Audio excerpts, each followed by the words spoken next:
Cradle of Filth is a band that's been around since 1991.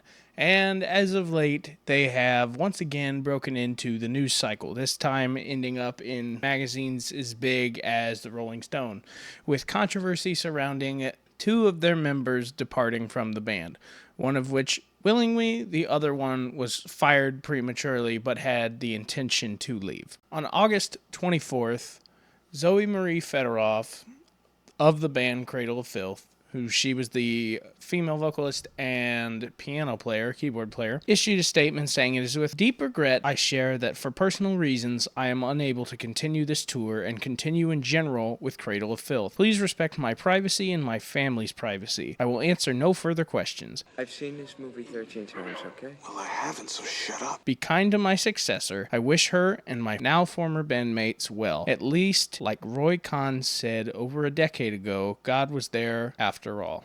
Yours, Zoe." As I'm reading this, what's interesting is in the initial statement, the original statement that was issued, she revealed that her husband, who plays guitar in the band, known as Ashok, would also be departing from the band. However, apparently in this rendition that I've just read you, it has been cut. Shortly thereafter, Ashok issued a statement saying basically that he had intended to depart as well, and that he would finish out the tour that they were currently on. Well, however, due to his statement, he was quickly fired from the band, with an announcement coming from Danny Filth and the Cradle of Filth social media accounts. And in his statement, he remarked, "I am indeed leaving Cradle of Filth at the end of this current tour, and the reasons behind this are conclusions my wife and I came together at long before this week. We simply do not feel like Cradle can provide for our future, and in fact hinders it. Among other reasons, it is a lot of work for relatively low pay, the stress is quite high, and we haven't felt for a while like this band actually prioritizing/caring about members. It has been years of unprofessional behavior from people above us that led to this decision." And in addition to these remarks, he asked that all of his playing in future records and recordings be removed, including the infamous, by this point, Ed Sheeran collaboration. After they departed from the band, after Zoe's departure from the band, Marek was quickly fired from the band after issuing that statement. To be fair, probably could have been worded a little differently in order to maintain what he was hoping to accomplish. It makes sense that he would depart, given what he says and what he claims has been going on. However, if it was really important to him to stick it out to the end, maybe I would have worded it a little bit more politically correct. But that's neither here nor there. At this point, it is said and done. Respect for sticking it out there. Danny Filth stated that it was with a grave heart that Cradle of Filth would be officially announcing the firing of Marek Smerda, also known as Ashok. The statement reads as this: "It is with a grave heart that Cradle of Filth officially announced the firing of guitarist Marek Ashok Smerda from the band, effective immediately. Despite all attempts to illegally defame and derail the band, Cradle of Filth will not cancel any of our South American shows, though fans will have to bear with us being a band with only one guitarist live. That is, of course, until Ashok's temporary replacement is flown out to join the tour in a few days' time. Thank you for your understanding in this horrible matter. We are all in a state of shock over proceedings and will share our side of these unfortunate events in due time. Please respect our decision to part with Ashok now rather than at the end of the tour and avoid speculation as more clarity on the situation will be provided. The rest of the band are cool, even if taken aback, and accusations toward management, who work very closely with me in the band, are completely unjust and unfounded. Patience is a virtue, and the truth will always come out. Thank you once again, fellow filthlings, and we look forward to the rest of the screaming of the Americas tour here in Uruguay and beyond. Your friend, Danny." However, in the midst of these departures, it came to be revealed that Zoe Marie Federoff and Marek Smerda shared their contract, that their last contract that they were issued by Cradle of Filth before their departure. The full statement regarding the contract reads as follows: a further statement on the departure of myself and Ashok from Cradle of Filth, and a warning to our successors. Read the contract. We planned this transition out of Cradle of Filth months ago. Management is dishonest, manipulative, and tries to take money that belongs to us with no contract between us session musicians and him. When I called them out on this attempted theft of album advance money from Screaming of the Valkyries, Cradle of Filth's latest album, they called me cancer and dead horse and threatened to fire me. The frontman does nothing to stop them and hides behind them while they belittle and steal. We hold the frontman responsible for hiring this management and never advocating for his team, only for himself. Other former members tried to tiptoe around this and only blame management. Management works for the frontman. He might not get his hands dirty, but in the end, he directs them. The atmosphere he creates is threatening and abusive and constantly exploits us for very low wages, yet also demands exclusivity to Cradle's schedule. We do not make even the bare cost of living, yet we are told not to tour with other bands to supplement income. It is madness to keep people locked in poverty for the ego of one person. We attach the contract they attempted to trap all session members in for a 25% raise, the first raise in 7 years. Our lawyer called it the most psychopathic contract a session musician could ever be handed. We did not sign and made a decision to leave this year instead. So we left because we were being used and paid less than the cost of living. The environment is toxic and threatening, and the toll that this was taking on our lives and our marriage grew too great. The health toll it took on us also led me to miscarry our first pregnancy on tour. We chose to leave to save ourselves and create a better future for our family. Now that we are out, the sun is shining, our family has hope, and we hope every session musician who thinks about joining Cradle reads this contract and talks to a lawyer. Good luck to whoever tries to make it work next. And remember, we all know the guy who says all his exes are crazy. Are you sure all of them are? Or could the problem be you, 40 plus people later? Farewell to the fans and our fellow session musicians and crew. They were the only part of this that remained good memories. So after the public release of the contract and all the statements made by Federoff and Smerda, Danny Filth took it upon himself to address the situation from his personal, a collaborative post with his personal account and the band account. Greetings, everyone. I think it's time to reveal my side of the story now that so many accusations have been leveled at the band, our management, and me personally. I apologize for the slight tardiness of this statement. It was important to approach this with a level-handed manner after reflection. The timing was also difficult as the band is currently touring South America with arduous travel days, long flights, and shows. I don't believe in tit for tat or slander, but I do want to clarify the following points. Firstly, the contract in question. This is not a contract that was ever expected to be signed as is, but was the initial framework to build from. I will also expand on this further, but I do see that one of the main reasons we are having this situation is because of miscommunication regarding the nature of the contract and what was expected of the parties receiving it. Number 2, no one in the band is prohibited from working with other groups and substituting their income. We currently schedule tours for about 40% of the year, with the rest of the year being available for other commitments. Many of my bandmates have other projects, as can be seen on their own social media projects. We do not prohibit our musicians from work commitments with other bands. We only ask to plan sufficiently, weaving schedules together as far in advance as the situation allows. Number 3, I'm sad to see that Zoe's picking facts to fit an agenda, but am willing to share the full story, including the description of events of the first 3 days of the South American tour, to show a more balanced picture so that people can make their judgments based on the wider context. During those days, heavy drinking, escalating arguments, and repeated public disputes created a very disruptive atmosphere for everyone involved. I personally witnessed heated exchanges between Zoe and Ashok that included both verbal and physical abuse, culminating in a public display in front of the hotel and fans who had gathered for last-minute autographs in Sao Paulo, Brazil. This was not an isolated incident, but part of a pattern of abusive behavior that strained the entire team. While I understand touring is stressful and exhausting, I cannot excuse the effect it has had on the rest of us. The decision to continue the tour without them was not taken lightly, but it was necessary for the health of the band and crew. Also, no one else knew about her pregnancy, and if she was pregnant, why was she drinking at all? She even contacted management on several occasions asking for help in stopping drinking, with lengthy text messages proving this. We'll get to that later.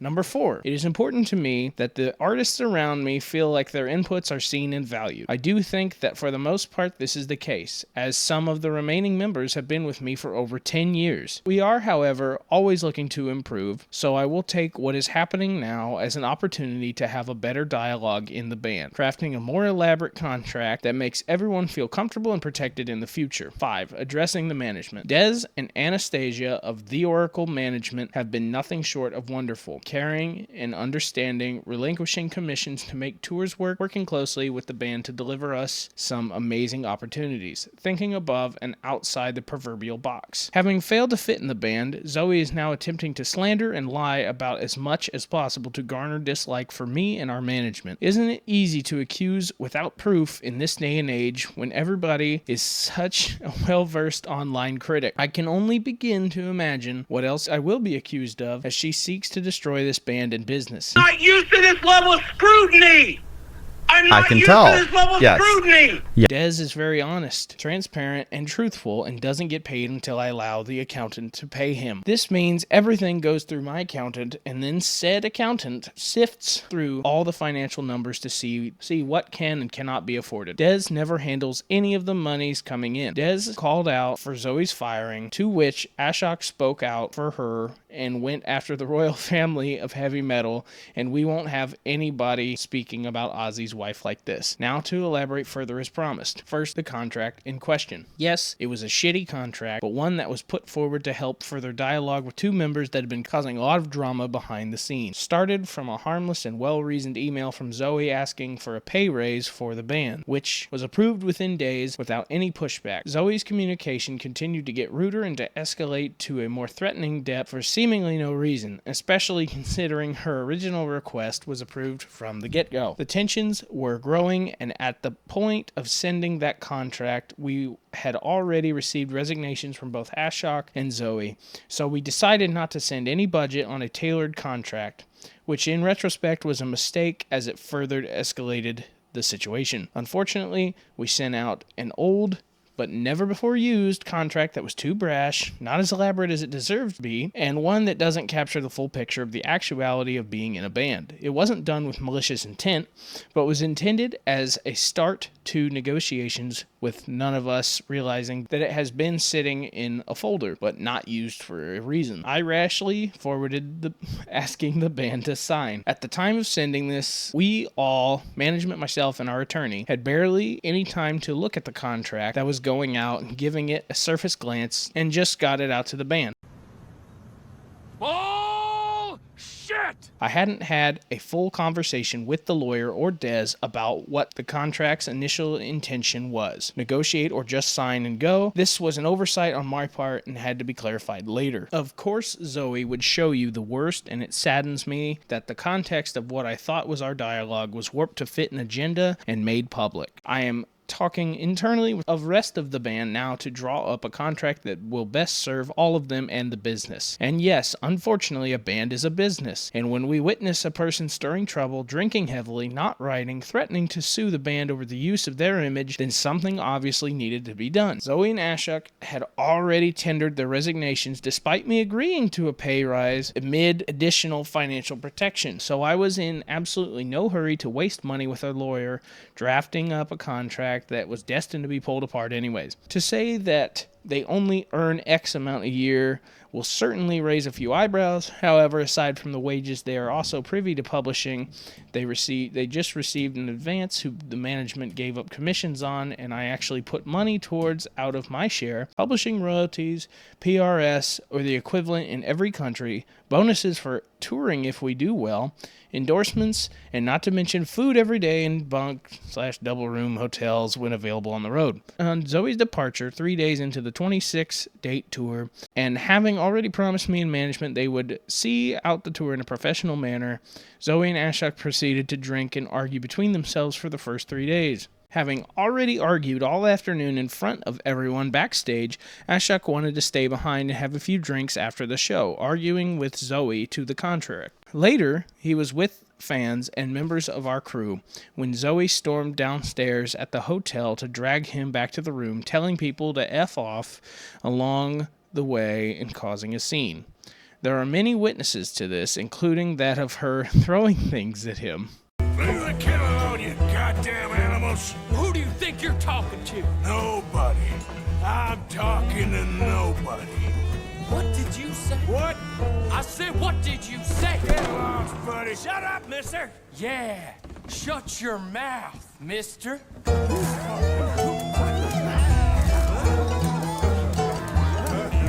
In Zoe's defense, I do account her outburst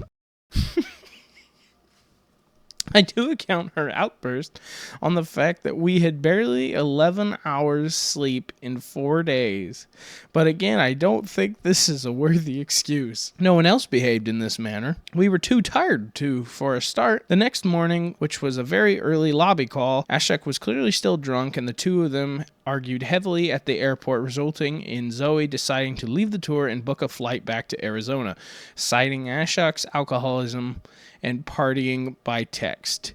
Ashok remained as a courtesy to the band, and as testified by several people, stipulated that his marriage was not working out. That, however, is none of my business. What is my business, however, is keeping the tour moving, and with this run costing nearly $20,000 US dollars in just expenses and wages alone, the thought of flying out new people and booking them visas, hotels, and flights was obviously a little overwhelming. I quite selfishly thought it was without the constant drama that we witnessed on a daily basis, Ashok would concede to enjoy the rest of the tour with us. However, that was not to be the case, as one minute he was crying on people's shoulders, the next morning pushing out a statement about his departure from the band amid other revelations, having spoken to his wife on the phone. Naturally, due to these fresh insights, he was fired on the spot. I, as many of my colleagues in the music industry, have been pretty much an alcoholic by definition at one or two stages in my career, and this is why I can observe her erratic pattern of behavior, and is also why I have been teetotal from the booze for nigh on 3 years now. Anywho, I could prattle on forever.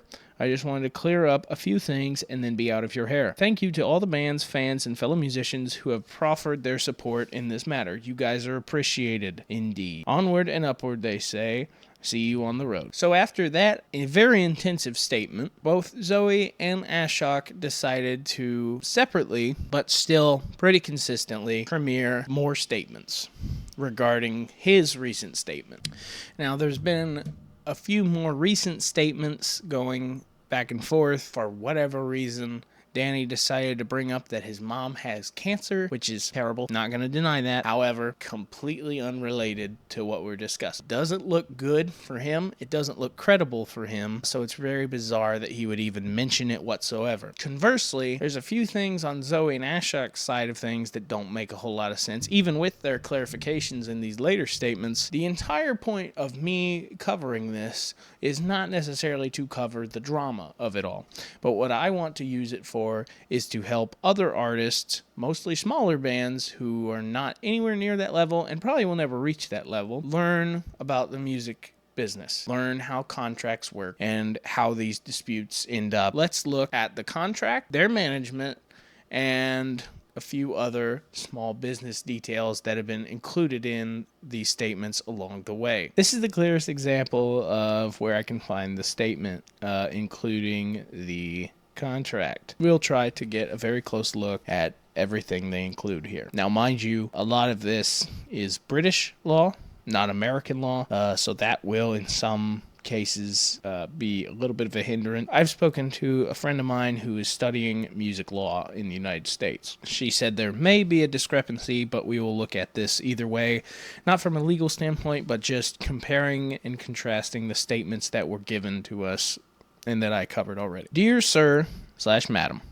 this letter sets out the terms of the agreement reached between us in relation to the provision of your services as a performer and recording artist with the group professionally known as Cradle of Filth. In consideration, this is term number 1, in consideration of the terms hereof, you agree as follows. A, to render your services as a musician on the tracks by the artist as may reasonably be required by us. What that really means is you show up, you record, or write, or perform the tracks as needed. So if you have a show date booked, you show up, you do it. That's the gist of it. To render your services as a composer on such masters as agreed by us. Okay, so that just means you show up and write, or give your part to the songs in recordings. C, to hereby give us all consents and permissions in relation to your performance on the masters, and your contribution to the compositions as required by Part 2 of the Copyright Designs and Patent Act 1988. So what I understand that to mean is that you cannot go back and sue or get into legal business over previous recordings if they have already been published and you don't want them on there anymore. I don't really think I've ever heard of being done. I've heard of re-records and things like that, but I've never heard of a band complaining, of a former musician complaining about their old band using their stuff any further. To hereby waive all and any moral rights you may have under Section 77 to 89 of the Act. See, I don't know what that means, and that would concern me without further examination, because most musicians looking over this by themselves will not know what that means, and I am most musicians. E, to attend at live recording sessions, live performances, rehearsals, photo shoots, the recording of promotional videos, so-called meet and greets, sessions with fans and sponsors of the artist as reasonably required by us. Okay, pretty reasonable. To allow us the exclusive right to use your name, approved likeness, and approved biography for commercial exploitation in connection with the exploitation in whatsoever manner as may be required by the artist for promotional purposes to include, but not by way of limitation, album artwork, promotional videos, merchandising, advertisements. That was a bit of a mouthful, but the idea is basically if you're in the band, they want to be able to use your name, use your face, and information about you to promote the band. If you are part of the band, you're supposedly an asset to the band. You're supposed to be an asset to the band. Therefore, you want to utilize that asset by promoting them in congruence with the rest of the band. That's what that means. Now, number 2 is possibly the more controversial part of things, which is the payment. In consideration of the provision of your services, we agree to pay you as follows. The sum of £200 per day for all days upon which you are required to perform, record, rehearse, or attend other activities with or on behalf of the artist. So £200 a day. I mean, this is the hard part, is that's still better than a lot of jobs today. But at the same time, that is remarkably low for a touring musician in my head. So £200 is roughly around $270 US.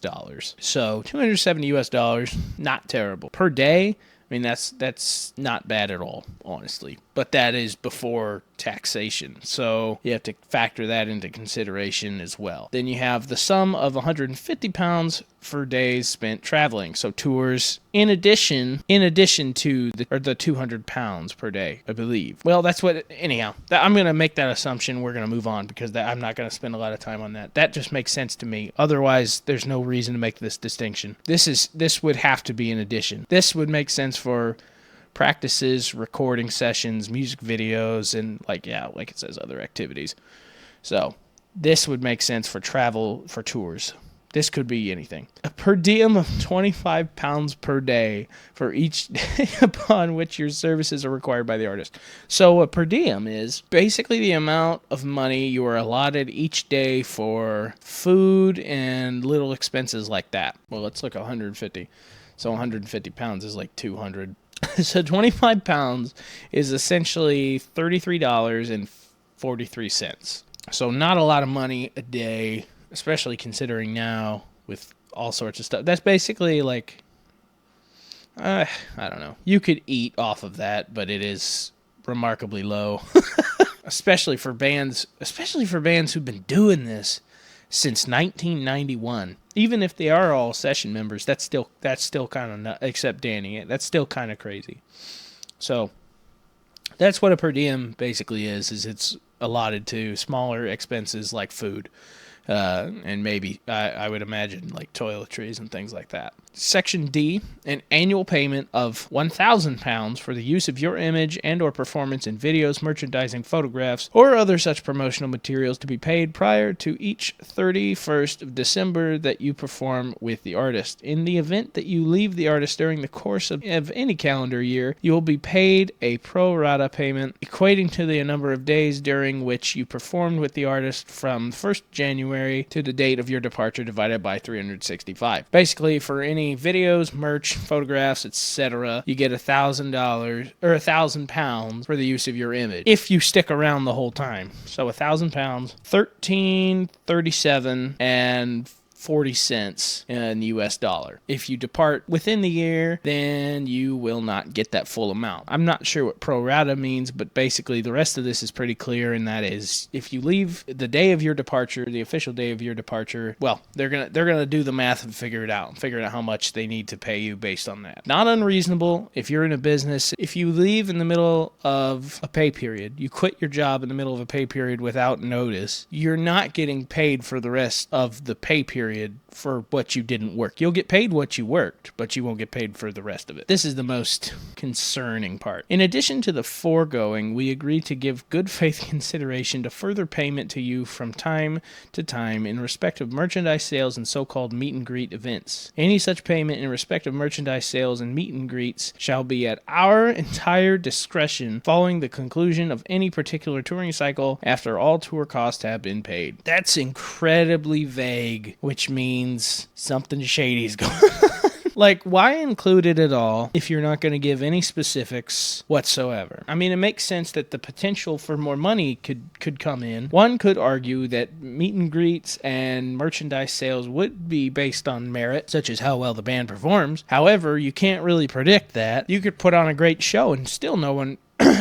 additionally would go and buy your merch or pay more for meet and greet tickets. So you can't really base that on merit. That is based entirely on their discretion, which is apparently in question. I can't help but agree with why that is under fire at this moment in time. You hereby agree to supply us with your services to the best of your ability and to the standard of a first-class performer at all times whilst providing your services hereunder. For avoidance of doubt, you shall provide the service on a first-call basis. You agree to attend punctually at such places and times as we shall decide and to comply in all respects with the directions which we may give you and to perform diligently and to the standard of the first-class professional musician. So this is the part that Zoe stated you are exclusively under contract to play with Cradle of Filth, whereas Danny said that there is no exclusivity rate. This is probably the only time I'm going to say it, so value it while I do. This is a case where Zoe is wrong and Danny is right.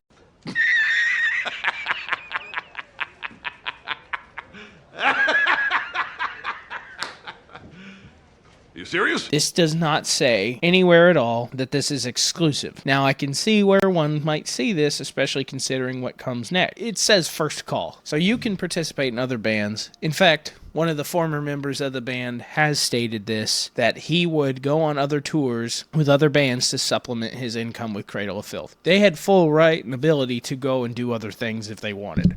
Now, if they didn't understand that, or maybe this is a previous contract, That's a different thing entirely. However, in this contract, it says first call basis, which means put it as the priority and your additional works secondary. Number 4, you warrant and undertake that you are solely and exclusively entitled to grant the rights granted to us, and hereby you warrant and undertake that you are solely and exclusively entitled to grant the rights granted to us hereunder, and that you have full right, power, and authority to enter into this agreement and to grant the rights set out in this agreement. You're coming in broken and stupid. If you sign this, you say you're of sound mind and body to give over this information, to sign over these rights and whatnot. Number 5, we shall be entitled to terminate this agreement without notice in the event that you are in breach of any provisions of this agreement. Otherwise, either party shall be entitled to terminate this agreement upon giving 90 days written notice. In the event that you fail to give 90 days written notice of your termination of this agreement, you agree that you will be liable to us for all costs incurred by, as a result, up to a maximum of £1 million. You agree to repay such costs to us upon demand. In addition, authorize us to deduct all or any of such costs from any royalties and payment otherwise due to you. Let's just go at this one piece at a time. It's perfectly reasonable to have a termination agreement written into a contract of any variety, and for there to be a timeline of those events. I have signed contracts before where when my band originally left the label that we had been signed to, we were told that we couldn't talk about our departure for 180 days until the NDA would be up, which is totally reasonable. In this case, 90 days, not terrible. £1 million. That is $1.34 million in USD. This is one of those things where I understand that the business needs to control cost and control variables, right, from a business perspective. But that's just kind of insane for one member. Although my friend who studies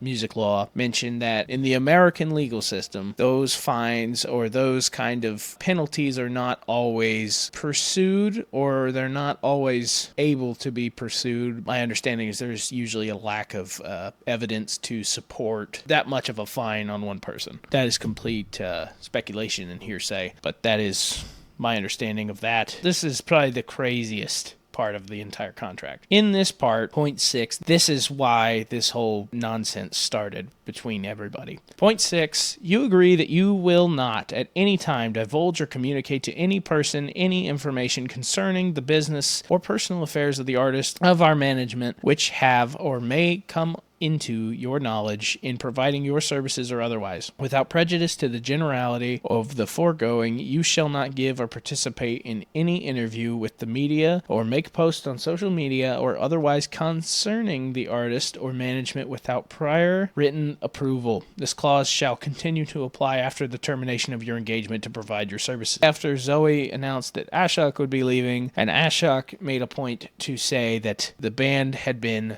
mismanaged and had acted foolishly and things of that nature. That is what kind of sparked Danny's rebuttal, and mainly the illegally defame remark. That is a violation of the contract and probably contracts previous, because my understanding is they didn't sign this contract, but I can't imagine that wouldn't be a clause in previous engagements. It's not unusual. Like I just mentioned, there is a NDA contract that I signed a while back. That's not uncommon. It's the makes post on social media part that really got them, I think, because like any interview, whatever, that one's a little bit of a bigger deal, but at the same time, social media has become like the forum for a lot of these things, so it makes sense that they included that stipulation. It makes you wonder what their mindset was. Point 7, nothing contained in this agreement shall be construed as or deemed to constitute a partnership or joint venture between you and us, which this really just, that's where the session member part comes in, and that's what's so interesting about this to me, is when everyone started throwing around the term session musician. My understanding of a session musician was always, you are a person that comes along and will record the record with us, but you're not in the band. I've always had this division between live members and session members, and if you did both, you were pretty much in the band. Well, apparently that understanding has been very off over the many years. Specifically, Ashok has been in the band, or had been in the band, for 11 years as a session member, not as a full-time member. member a session member.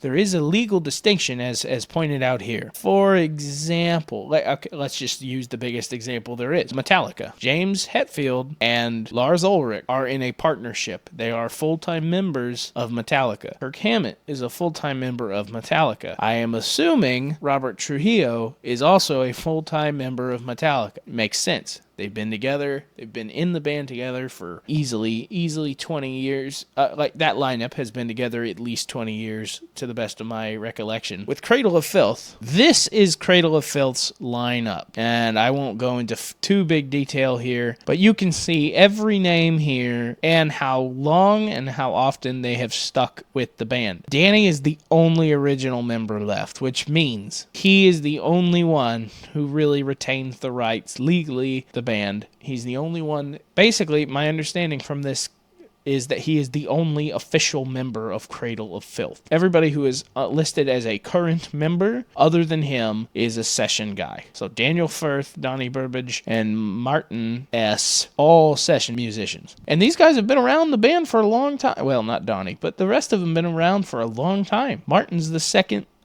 is probably the second longest running member in the band. Just based on looking at this, yeah, he is. The gist of it is there's session members and then there's full-time musicians. Ashok and Zoe were definitely session members. They've made that abundantly clear, which means we can definitely assume Daniel and Donnie here are both session members, and we can likely assume that Marthas is also a session member. Moving on to the final point, point 8. The validity, construction, and effect of this agreement, and any or all modifications hereof shall be governed by the laws of England and Wales, whose courts shall have exclusive jurisdiction. England and Wales can make this contract official. That's the dumb way of saying, the dumbed down way of saying it. A majority of the complaints lodged by Ashok and Zoe have been against the management. Although they say it's technically Danny that they're making these criticisms towards, which I do believe is to be accurate, a lot of them have been also pointed towards management. So their management company, the Oracle Management, was started by Des Ferrara and his wife Anastasia. Now Des is best known as the lead vocalist of Devil Driver and Cold Chamber. In addition to Cradle of Filth, they are also under that management roster. Well, those are the biggest bands on the label. Basically, Cold Chamber, Cradle of Filth, and Devil Driver. Now, according to these, Des from Devil Driver was taught by Sharon Osbourne, and apparently in one of these exchanges, Danny dropped a text between Marek and Des talking trash about Sharon Osbourne, which is...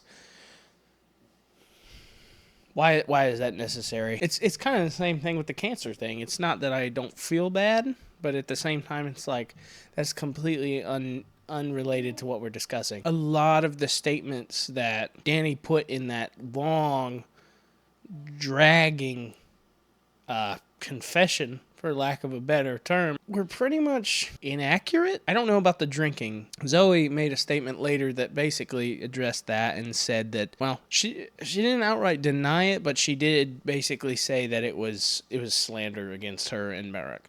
And she did state that there was no abuse between her and Marek and that their marriage is stronger now that they're out. The one thing he was right about is that they didn't demand an exclusivity clause from the band. But the next part of that statement was that Zoe would pick and choose facts about how the band, about the contract and things like that. You don't just hold on to a contract and send it out. Mostly this part. You don't send out a contract to people that you expect to sign it without reviewing it. That's just not something you do.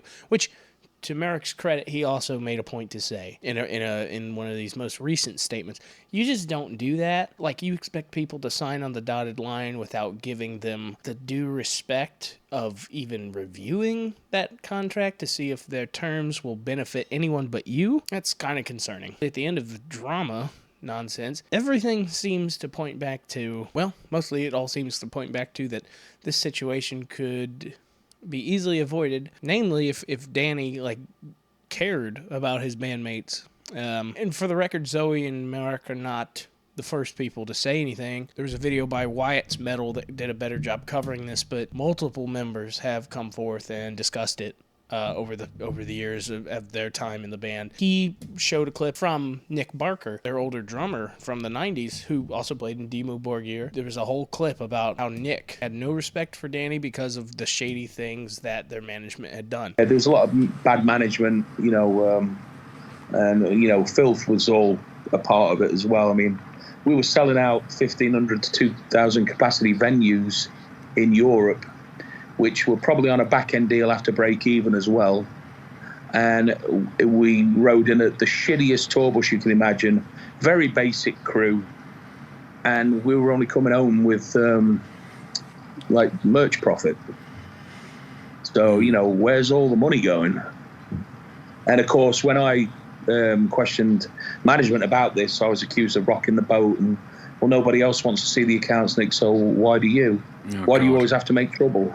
Yeah. And that was the red flag that said, you know what, you're all fucked, I'm out of here. Okay, we've got like an English Rob Zombie, Marilyn Manson figure here that we can market and mould, and, and the band is expendable.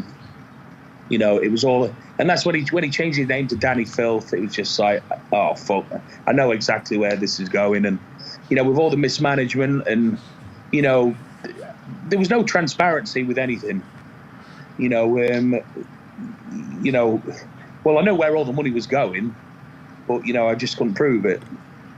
Is that right? And, So if me and Les and Stu would have quit at the same time, we're all on the same page, I would have instigated auditing Cradle of Filth from the management, see where all the money's gone, because there was thousands. I mean, we were the biggest band, and we're riding in a shitty tour bus that fucking breaks down every 200 kilometres with a minimum crew, and we're selling out 1,500 to 2,000 capacity venues. Why am I only coming home with merchandise profit? I'm just a straight up guy. All I want is what I'm owed and what's legally mine. And clearly things aren't right. There's no transparency. There was a lot of lies and contradictions, and I just didn't want to be a part of that anymore.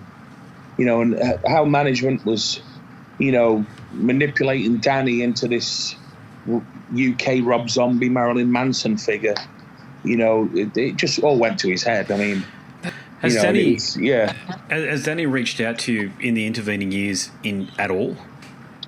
No, he wouldn't reach out to me. I mean, our paths have crossed at festivals and stuff, and he's overly nice to me.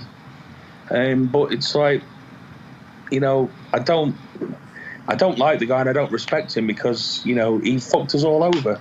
And, there's thousands and thousands of pounds unaccountable for, and I'm not a greedy person. I just want my slice of the pie, And the thing is, if he'd have done the right thing, we'd have probably stayed with him, but he didn't. So, he broke up the band, and the band's never been the same since. From a band perspective, these kind of things, you're going to encounter contracts on occasion. If you are a band that is taking things seriously and you really are putting in the work, the odds of you not getting a contract offer are I can't say they're impossible, but they're higher than most. If you're really putting in the work and the effort and people are seeing that, labels or management, they're going to want to take you under their wing, so to speak, and try and foster that, but probably more for their benefit than yours. So that's what's so important about contracts and this sort of thing and reviewing these sorts of things. That's my biggest plight and concern about this video, mainly for younger bands who will encounter this sort of thing going forward. And same with management. Management is something you don't need, really. Not for quite some time. Not until you're making money, like a lot of money. Then you might need someone to help you manage day-to-day operations. Until then, you can do it all by yourself. There's a million ways to learn how to do it by yourself. You can tour manage yourself. You can book your own tours. You can keep track of your own expenses. That's just a portion of what management would help you do. And there's more to it than that. I'm not a fan of Cradle of Filth. I really have never appreciated their music. Frankly, I've never really given them the time of day. I appreciate what they've done for the genre, but I just want to throw that out there. I'm not really a fan of this band. I'm not even a fan of Devil Driver or Cold Chamber.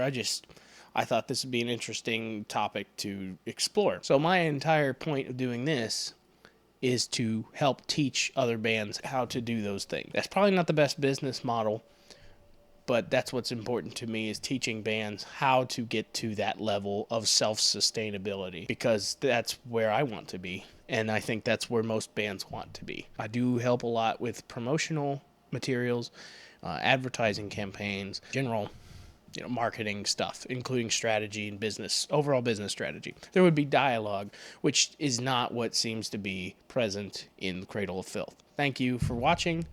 You can support me by following me here, subscribing, liking the video, hitting the notification bell, all that crap. And you can also follow my band, Symphony of Heaven. We are active on pretty much all platforms. We're not doing anything at this moment, but if you want to, or we are writing new music, I should say that. We don't have any performances coming up. If you want to stream our new album, or Archaea on Spotify or on Bandcamp. And yeah, my name's Mason, and this is Return to Dust. Stay metal, and God bless.